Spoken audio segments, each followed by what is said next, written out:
একবার এক গভীর জঙ্গলে একটি বিশাল হাতি আর একটি ছোট্ট বানর বাস করত। হাতি ছিল শক্তিশালী কিন্তু ধীরগতি, আর বানর ছিল চতুর ও দ্রুত। একদিন হাতি আর বানরের মধ্যে তর্ক শুরু হলো, কোনটি বেশি শক্তিশালী। হাতি বলল, আমার মতো শক্তিশালী আর কেউ নেই, আমি গাছ উপড়ে ফেলতে পারি। বানর হেসে বলল, শুধু শক্তি থাকলেই হয় না, বুদ্ধিও দরকার। আমি গাছে চাপিয়ে উঠে যে কোনো ফল পেতে পারি, যেখানে তুমি পৌঁছাতেই পারবে না।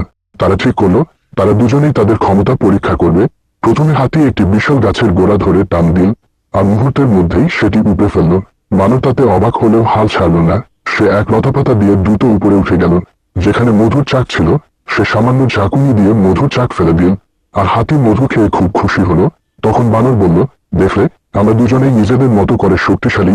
তুমি যদি শক্তিশালী হও, আমি তাহলে বুদ্ধিমান। একে অপরকে সাহায্য করলেই আমরা সত্যিকার সফল হতে পারবো। হাতি তার ভুল বুঝতে পারল, আর সেই থেকে তারা ভালো বন্ধু হয়ে গেল। শিক্ষা, শুধু শারীরিক শক্তি নয়, বুদ্ধিও সমান গুরুত্বপূর্ণ, এবং মিলেমিশে থাকলেই সত্যিকার শক্তি প্রকাশ পায়।